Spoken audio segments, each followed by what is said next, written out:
superior.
Alright, so I've been going over this character and the gearing quite a bit in the last week, and I've been upgrading my gear to a point where I feel very satisfied about how this build currently plays.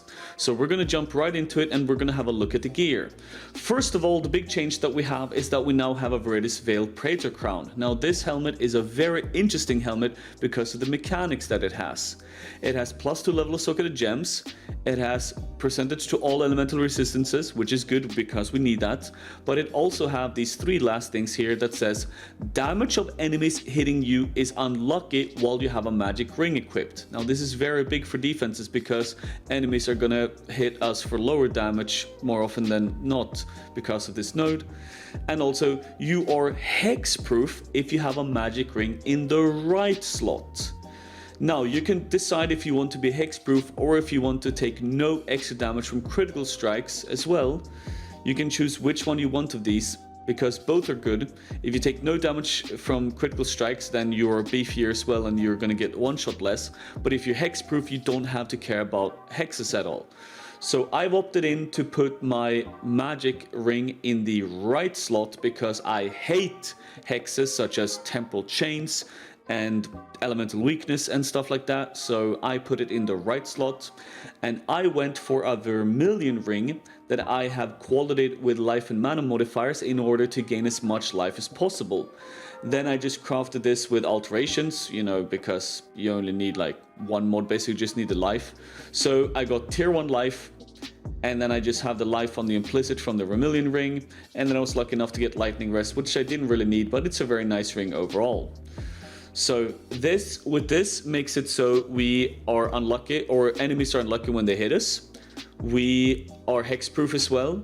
We have some elemental resistances and +2 level socketed gems from the helmet, which is really nice for the helmet when we talk about the gems later.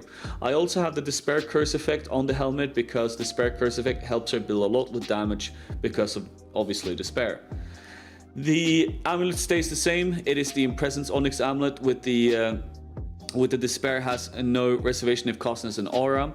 I have also allocated Sovereignty here, which is this, because 10% increased effect of non-curse auras from his skills means that our death aura does more damage, and this also gives us more mana reservation efficiency of skills, so we have a good mana pool and we can have all auras activated as well.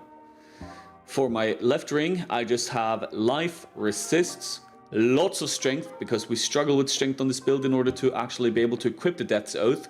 So lots of strength, and also have the non-channeling skills have less total mana cost, because it can be a little bit wonky sometimes, you know, like spamming Caustic Arrow takes up a lot of mana, and we don't have a lot of mana regen, anything like that. So as you can see now, my mana is struggling at this point because I'm spamming it. So this is something that you're going to have to learn and play with, and that's why this ring really helps. Also, this is something that I might be able to figure out more in the future, but I'll come to that when I get there. Right now, it's not really that big of an issue for me. For my gloves, I have life, resists, and I have Alhesmin augmented gloves with chaos damage over time multiplier. So chaos damage over time multiplier is a big damage increase for us, and that's why I went with this on the gloves. Pretty standard. This is basically the gloves that you'll be going for as well, like life resist and chaos damage over time multiplier. Belt, I have Stygian Vice, life resists, and in the jewel I have life, strength, and chaos rest, because I need a little bit of chaos rest. I could have fixed this somewhere else, but it was a pretty nice spot to get it on the jewel. If you're struggling with strength and stats, this is a good place to get it from. If you're struggling with resist, this is also a good place to get it from. So that's what I did. I went with life, I went with strength, and I was able to get some chaos resist as well to balance up my chaos resistances. For boots, I have life, resists, and a lot of movement speed. I love movement speed, I love zooming, and this is what I built the character for. I bought a pair of boots with 35% movement speed, and then I started using the orbs, the Grand Eldritch, and some Lesser Eldritch Ichor and the Grand Eldritch Ember.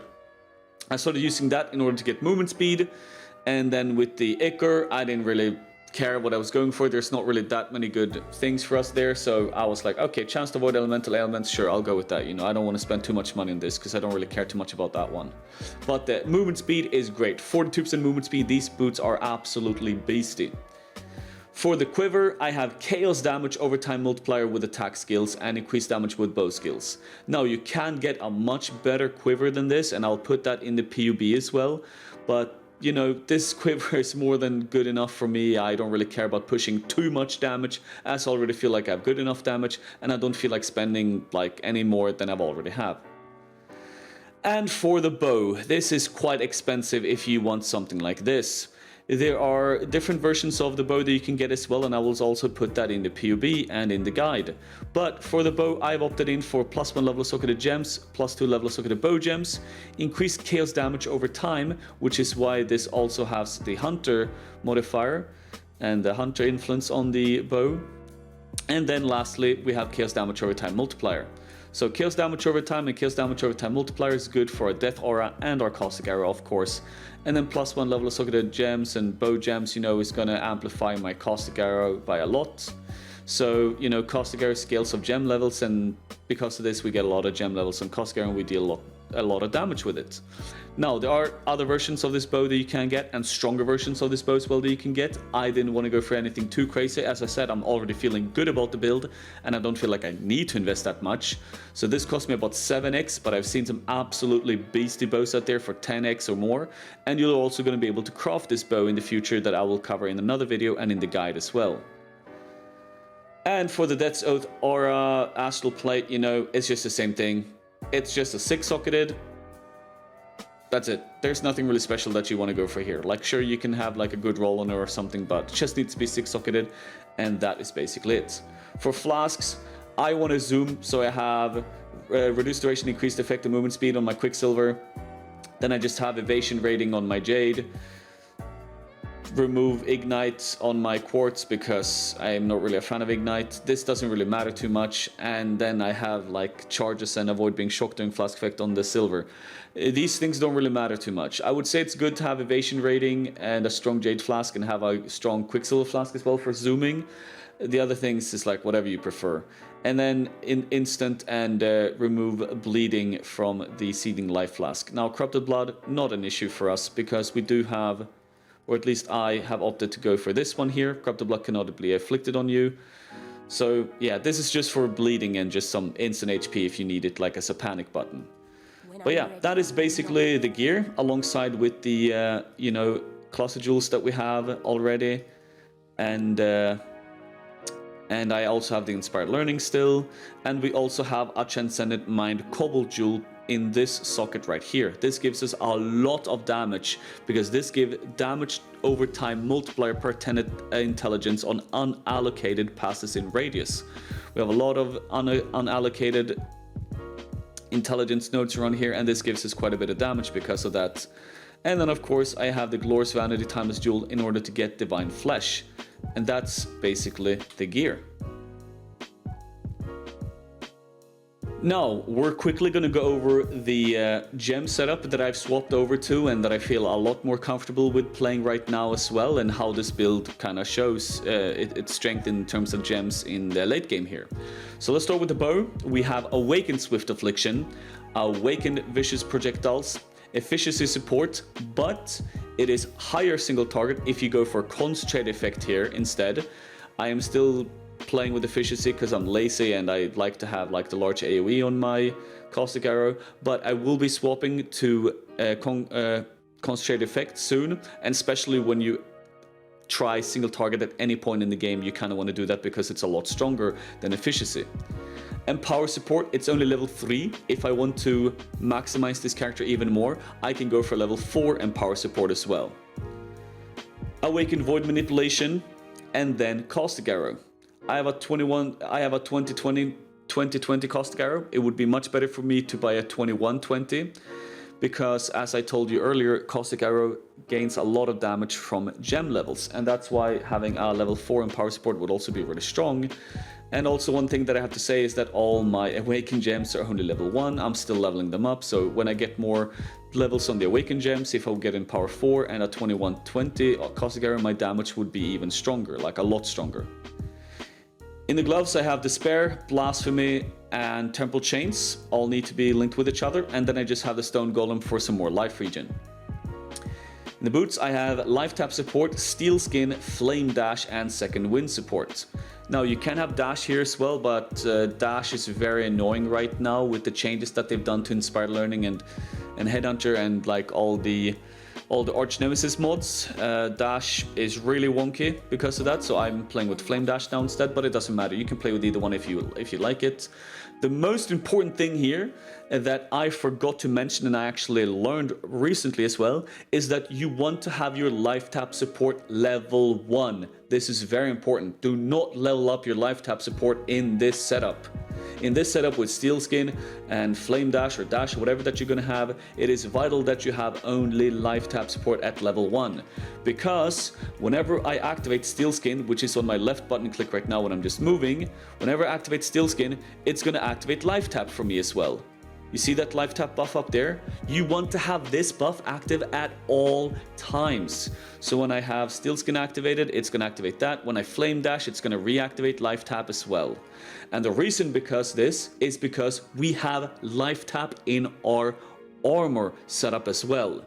Life tap is a great damage multiplier. As it says here, supported skills deal 20% more damage while you have life tap. But we have no way of triggering life tap, the buff, in our armor. So we have to trigger it externally from another setup. That's why you have life tap in this setup here, and you activate it by using Steel Skin and Flame Dash all the time. So when the life tap buff is up for us, it also counts for the armor, and the armor gets 20% more damage as well. And that is a big multiplier. So it's very important that you keep this at level 1.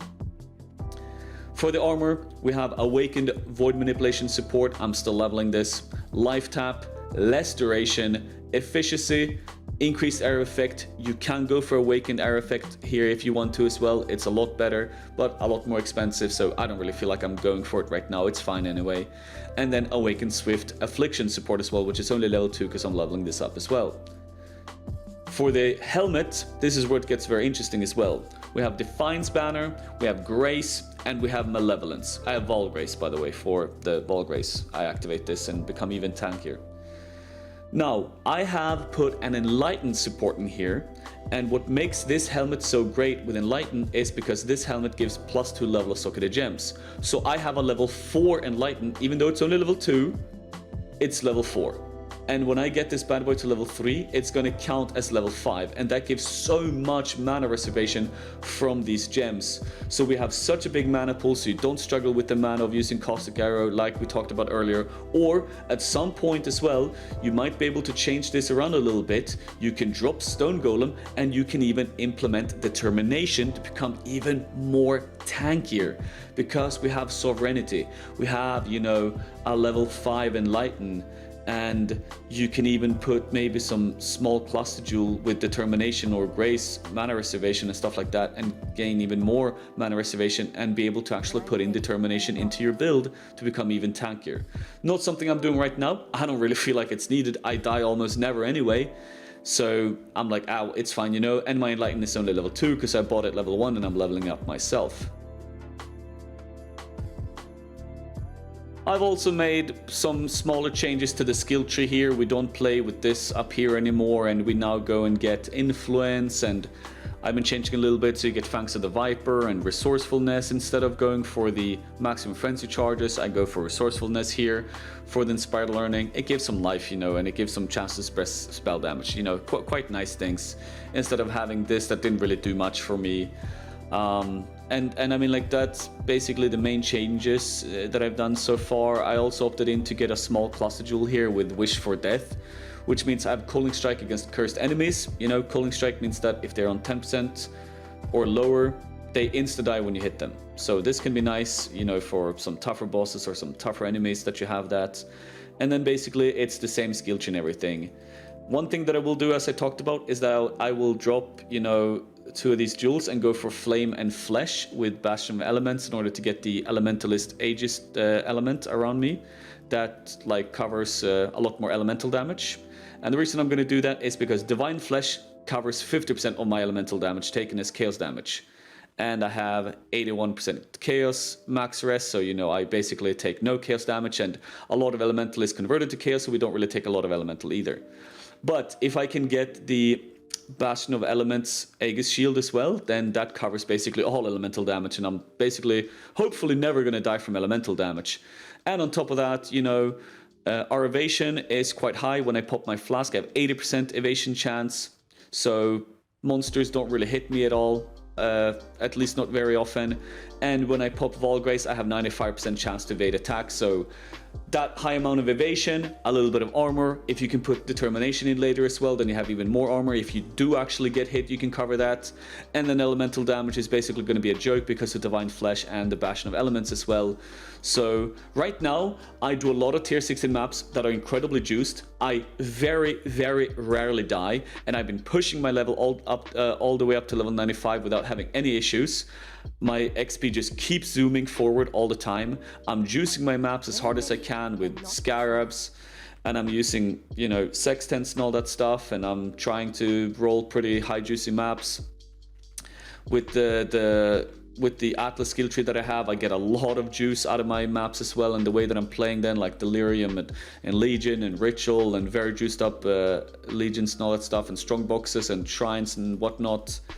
It's so much fun. Like, this character is absolutely crazy. It's definitely as I said so many times now, it's my favorite character that I played in years. I'll be playing this every single league. And now when I found a really great point to really push this character a little bit more in endgame and have a little bit more min-maxed version that feels really, really good in tier 16 maps and even against some bosses, I'm so happy, and I will put everything I have into continuing playing this build in the future, making a form guide and updating that as well, because this is an absolute beast. I think this is a big sleeper build. Not enough people are actually paying attention to how strong this is in terms of mapping. I know a lot of people this league talked about and keep talking about like how strong Arch Nemesis monsters are, how they're struggling with rares. I have not felt that at all this entire league since I started. I have not seen it, I've not felt it. I don't know what people are talking about. I don't even notice all the monsters because they just die all of a sudden. I never get the chance to see what they actually do, in what terms they're strong of. Like, I don't know. And with the Inspired Learning, we just steal all that shit and we have our own little fun with that anyway, you know. So yeah, that's basically it. You know, this is probably going to be the last video that I cover for a while on this build. Might make a crafting guide, you know, for making a strong weapon for this. and I might make an update guide in the future if I find anything. Otherwise, you know, the forum guide will be up at some point, and that will have path building and updated POBs as well. If I do any changes, I will update it in the guide, and I will tell people, you know, and yeah, the POB will always be there. So the path building for this build will also be in the description. So yeah, that's basically it. Thank you very much for watching the video, and remember to be an absolute legend by dropping the subscription here on YouTube, or also following on Twitch over at twitch.tv/burgerbrush, and I hope that you have a fantastic night or day.